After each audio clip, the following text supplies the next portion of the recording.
When we were coming to the DR, we had 2 little kids, and we put all of our things into 8 suitcases, and we were going for 1 year, and we just thought, we'll figure it out. Worst case scenario, it's awful, but our kids come back speaking Spanish.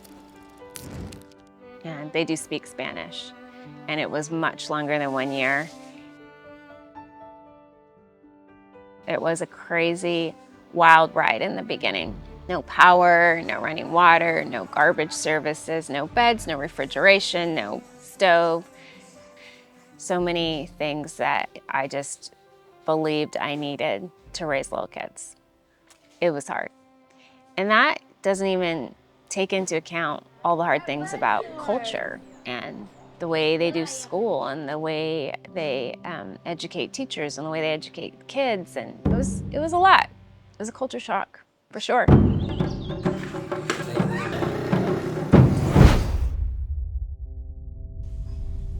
No one seemed to be blinking an eye when kids were coming to school beaten. Just sort of became sort of the norm. No one seemed to blink an eye that girls were providing sexual favors or being exploited at the local convenience stores to help provide for their family. That was just sort of a thing that happened. And there was so much victim blaming. I remember sitting with a group of women and talking about grooming, because it was a term that they never really heard of.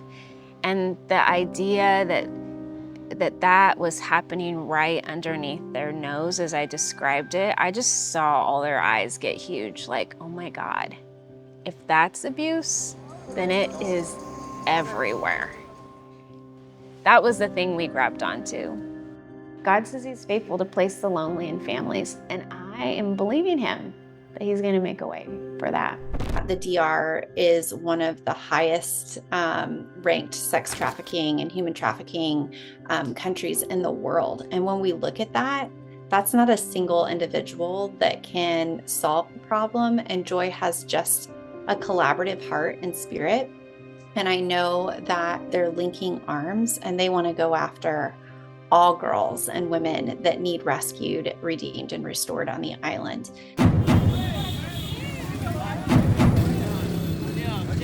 This could be very dangerous.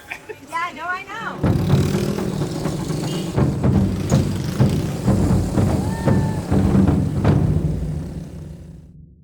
I would feel over the years of coming here, God say, lift your eyes up. And so if you look down at this little space right here, in front of it, you'll see our first little mansion on the hill. That was kind of where all the action was back in the day. But even back in the day, God was telling me to lift my eyes up and to pray for more. I have an incredible team working with me here in the DR as well. It's been so cool just to grow up together. Some of us have been together from the beginning, and thank God he has expanded our team, because in the beginning you wear every single hat, you do all the things, and to be able to pass those hats onto others who are uniquely skilled and called to that work is super gratifying. Like there's nobody that throws a birthday party like Ada, for example. She is life of the party. We have so many birthdays in a year, and she never gets tired. She never gets tired of all of that. ¿Qué me gusta de New Hope? Yo siento que todos sanamos cuando llamamos a este hogar. No solamente la chica es sana, toda el persona también sana. Yo misma tengo muchos sueños aquí con New Hope. Yo siempre le digo a ellos que yo quiero que todo mundo hablemos el mismo idioma cuando estamos hablando de trauma, de cuidado de niños. Entonces yo siento que todo eso ha cambiado muchísimo, porque antes no podíamos contar mucho con cosas de gobierno, de fiscalía, eso, pero ahora mismo los fiscales, gobierno, están abriendo las puertas para que nosotros podamos entrenarlos a ellos. Entonces mis sueños se están convirtiendo en realidad.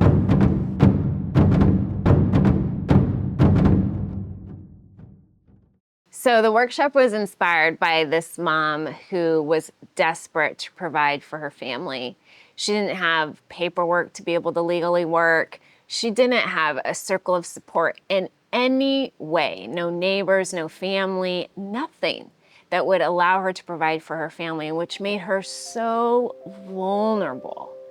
So I just made something up. And I thought it would be as big as God wanted it to be and serve as many as I could along the way. And we have 35 women working with us. We were determined to see them step through darkness into His marvelous light.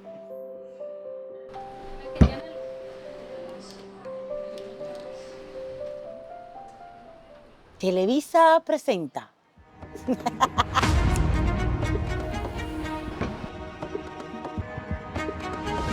They're not the women that come to us knowing how to sew or with a skill to offer. Instead, we offer them a place of healing, a place of hope, a place of peace and community where they can grow and heal and step into what they were called to be. And it's so awesome because they get to join arms with us in rescue and refuge. And that's empowering because so many of our girls, they didn't receive their rescue as a little girl. So to be able to be a part of somebody else's healing it's the best. It's the best.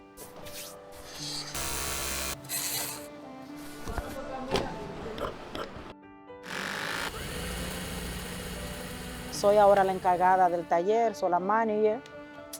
Lo dije en inglés. Soy la manager del taller. Mi vida espiritual ha subido. Siempre yo creo que hay más. Que cuando nosotros obedecemos, Dios va a seguir multiplicando lo que estamos haciendo. Broken down shed in the back, and we're turning it into the official women's workshop. Oh. Y a través de nuestro trabajo podemos cambiar y transformar vidas. Son escogidas por Dios, son mujeres diseñadas para cosas grandes. He podido aprender cómo Dios pone en cada una de ellas dones diferentes que usados juntos podemos impactar y hacer cosas bellas como nuestros bultos. Wanda, she is fierce. She is so convinced that there is no one too far gone. There is no one that cannot be brought in to loving community and step into transformation. She never tires of it. She never doubts. And that inspires me. Inspires me. I have an incredible team and I'm so grateful for them. Yo no podía hacer lo que ahora puedo hacer. Dios sabe cómo trabaja en la vida de cada uno. Y estoy muy agradecida de estar aquí. Watching them use their beautiful lives to love and serve another. That is success to me. I'm so proud of the board that we currently have. They are full of gifts and skills, talents, experience, circles of influence I really couldn't have put together on my own. The way that God has put together this group, I'm so excited of what we can do together, and I feel so supported. Just seeing the transformation, right? It's not just a job, but it's so much more with what Wanda and the team do here, just providing, spiritual help, transformation through God, and at the same time, practical help. We say not only is it about rescuing, redeeming, and restoring the girls in the care, but it's also about doing the same for the women in the workshop. Hard to imagine, because we're so blessed that this is their life. It's hard. It's hard. This is emotional and hard and a lot to absorb, but it's also so rewarding that the difference of this ministry and just such a blessing and planting the seeds in these young lives to change that cycle. So they have this outside perspective. They're an ocean away, looking in. They pop in at least once a year and get their boots on the ground. But there's a part of me initially that wondered if that would be a negative. You're not in it, you don't know, you don't have the culture. But I see so much positive. I see them providing this perspective that I need. There's so many hard things along the way. There were people I thought I would never be able to do it without them. There were stories that I thought, if we lose this one, I'm done. I can't do this anymore. There were perceived losses where I thought, let's just burn it down. Like, that's how desperate I would get sometimes. And each time I would see God use it to grow us back stronger, to unite our call, to unite our team. So for me, the funny thing about looking back and how my call or my journey was refined, it was every time I would say no, I would watch God turn my no into a yes. Every time I would say never, I would watch God say, just watch, just watch. I mean, it's just been amazing to me. I remember as a little girl saying, I'll do anything, Lord, just not a missionary. I will not be a missionary. I'll use all my skills for you, but just don't send me to another country. And here I am. It makes me laugh. I remember saying, I don't want to deal with government. I don't want to go after bad guys. I'm just going to hold girls and walk with them in healing. And then I realized that such a big part of their healing is justice. And such a big part of breaking cycles is justice. Estamos completamente seguros que el éxito está en trabajar todos integrados. Sí. Y hemos estado mejorando muchísimo desde que yo entré al departamento hasta ahora. Yo veo que ya todas las instituciones somos capaces de sentarnos a planificar. Yo creo que vamos mejorando mucho realmente. It's happening. We're watching every single arm of government begin to acknowledge and confess. We are only going to overcome this beast together. And we are starting to, all of us, put our hands on the table and dream about what the government and the country will look like if we do it together. So over and over again, it's been funny to me to watch God tell me and show me that my no was just narrow and little, and that He has such big, expanded vision for New Hope and me. So what New Hope has been able to do is create sort of an ecosystem. We're making sure they know who they are, that they know they have choice, that they know they have value in very vulnerable communities. That's amazing to me. We also have the arm of prevention in terms of working with women, empowering women, making sure that they have a dignified way to care for their kids and keep them safe. And then invite women from all over the globe to be part of the story. So cool. The core of what we do really is working alongside girls from the point of rescue through their judicial process and into a safe home placement, and making sure that that truly is a family where they are loved and walk in healing. One of my greatest joys is to be able to watch girls that were in our program as little girls step into service as adulthood. And we have several on our payroll, and I'm just watching them use their beautiful lives to love and serve another. That is success to me. Trabajar en New Hope ha impactado muchísimo mi vida. Yo diría que es que me ha ayudado a servir como líder, a poder enseñar. Aprender a sentirme capaz, quizás cuando yo pienso que no lo puedo hacer. Y yo siento que trabajar aquí ha sido una oportunidad muy hermosa. El internado me ayudó a dejar una adicción que yo tenía, me enseñó a soltar, algo que se me hacía súper difícil. Entendemos que Dios es el centro y Dios es quien está direccionando cada una de las cosas que hacemos dentro de la fundación. There's really so many. There's so many stories. There's so many lives that have been affected by New Hope. We just this week celebrated the 18th birthday of one of our babies. I mean, we carried her on our hip for years. I remember when she turned 9 and we're like, okay, guys, you're gonna have to let her walk. And it's just been fun to watch her step into what we call baby adulting. She's in school, she's graduating this year, she's doing some community service hours inside our workshop, and we're dreaming about what comes next for her. Porque si somos fieles en los momentos que tenemos poco, Dios nos llevará a un lugar mejor y a donde haya abundancia, y es algo que podemos notar en New Hope. Entonces, le doy muchas gracias a New Hope por dejarme formar parte de lo que es su familia. One of the things that excites me so much is just the opportunity to be face-to-face with women, sharing with them what God's done in and through New Hope, in and through me, and inviting them to use their lives. That's exciting to me.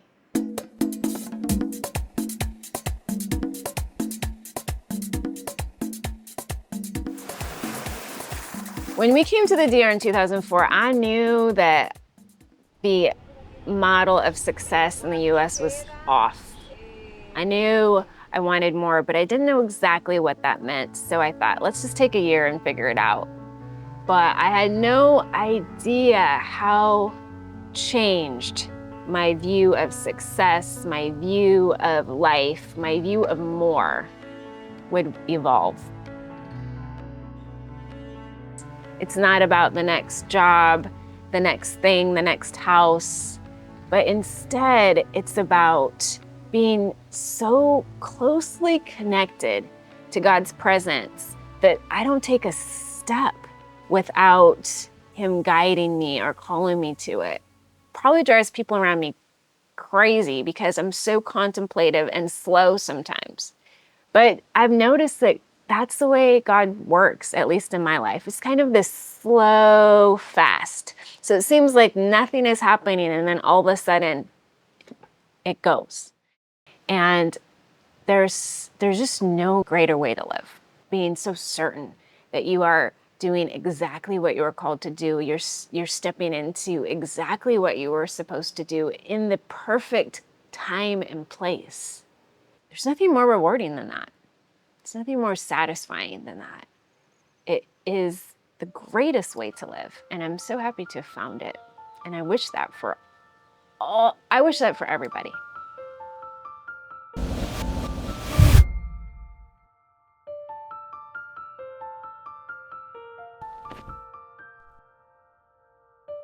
From the very beginning, people said, I hope you're writing this down. I hope you are writing this down for others. And I kind of would laugh, yeah, I keep a journal. I found myself, as I listened to God's story written in the lives of those that we work with, I found myself saying to them, hey, your testimony is not just for you. That is meant to be shared. That is meant to fan somebody else's fire. That is meant to inspire someone else into their own healing process. I needed to be faithful to tell the stories. And I began to say yes to opportunities to do so face to face. But I also began to feel nudged to write them down. When it comes to writing, it's a process of prayer, painting, poetry. I didn't set it up that way. It just seems like that's the way it has flowed. When it comes to storytelling, I think I just need to tell it when it's fresh. As you read the book, I think you might be able to tell the stories that are fresher. It feels almost like the stories are more raw as you get to the end. So I'm just closer to them. So, since I was a little girl, when I'm feeling stressed, tense, if I could just get to the water, it would all be okay. So this is my place. This is my safe place. And I'm so fortunate to have been able to do a lot of my writing by the water. A couple years ago, I pulled out all the journals and I started to prayerfully decide which stories to tell because there are so many. One of the freeing things that a friend said to me was like, it's okay if you can't get them in all in one book. It's likely more than one. And so I just decided to prayerfully decide which ones would come in this book. And I hope that it does what I believe it can. I hope that it speaks to the fact that we really all are created on purpose for a purpose, and that this journey of faith is bloody and messy and wildly difficult, but we don't do it alone. And sharing our process with others inspires them on their walk.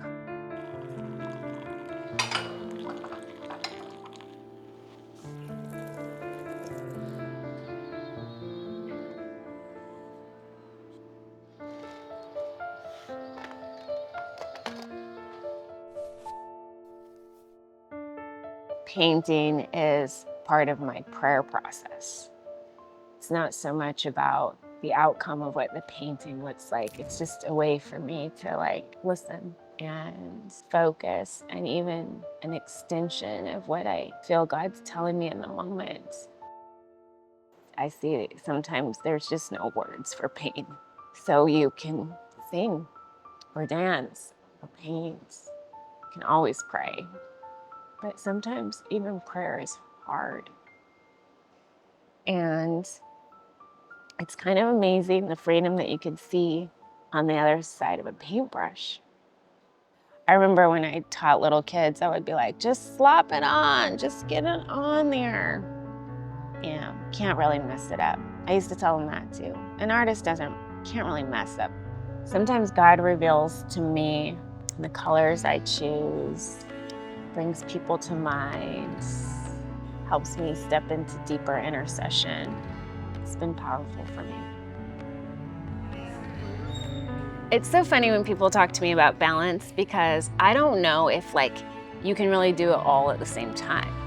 So balance just means adjusting your focus. And I really have taken the last few months to focus on book, which means that there might be family members, staff members that have felt a bit abandoned in this season. But I have an amazing team. We've kept everything afloat. Girls are being rescued. Bags are being sold and sold. Yeah, the work continues. For me, writing these stories and publishing this book has been an act of obedience. I have for years told girls and staff and myself that our testimonies are not just for us. Our testimonies are meant to be shared, and I really have felt God impressed that it is time to share this with a greater audience. I hope that people reading this book feel convinced that they were made on purpose for a purpose. And when they feel like they have nothing, that God can turn that into everything. I hope that this book also inspires those in the trenches who are weary and wounded, trusting that God is going with them and making a way where there feels like there's no way. I just dare to imagine a world where we all use our ordinary lives and place them before God to do something extraordinary. When people come to me and they are talking about a stirring, a nudge, a call that they might have, and they don't know exactly what to do, this is what I say: just get going. God will give you more. He will help you step into the next thing. He will expand your vision, expand your influence, and help you step fully into what He has called you to do. When I think about, like, if I would have waited until I had all the fundraising and the strategic plan and the staff and all the things that I thought I needed to begin New Hope, it may have never began. I think there might be a temptation to think that if you don't go, you can't be a part of it. Take it from me, someone who's in the trenches, boots on the field, that I depend so much on my brothers and sisters afar. I think God has given me a gift of sisterhood, and there are so many friends afar who walk with me, pray with me. I can depend on them to send the check, to find the thing, to open the door, and I'm so grateful. And the work of New Hope is identity work. It's convincing girls and women that they were made on purpose, for a purpose, and that the world needs them to step fully into what they were created to be. My name is amazing because it isn't just my name, but it has such a significant meaning. So when I say and declare, I am joy, it isn't just the name of who I am, but it is this gift of joy that I get to take everywhere I go. I am joy. It is an amazing journey through one person's faithful yeses. I think she thought it was funny to say, I am joy. She's like, that just feels like an introduction. And I've been here for a while. And I've told her, yeah, but now you got to say it with a little bit more oomph. Because you've been here and you're going to stay. Hemos compartido tantas cosas.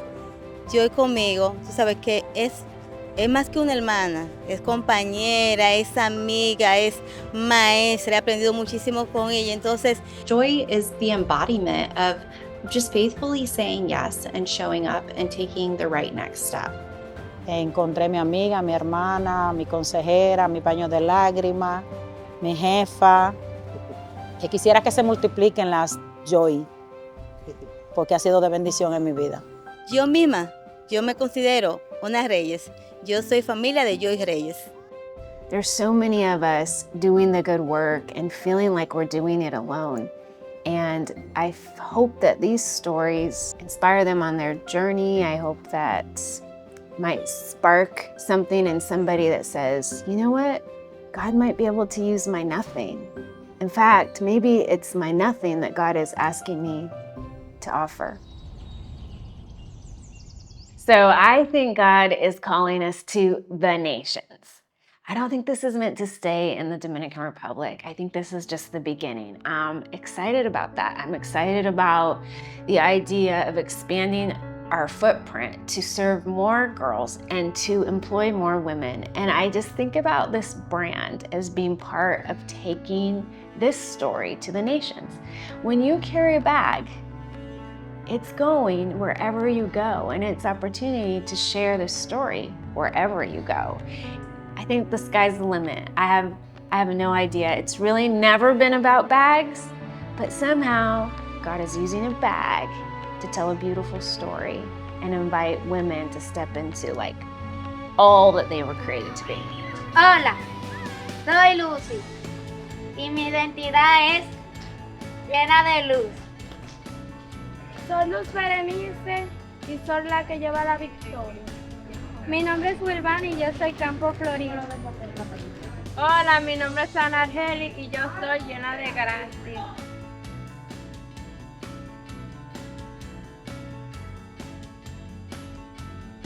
Hi, I'm Jeri Reyes, and I'm here in the Dominican Republic in a barrio called Maria Auxiliadora in La Vega.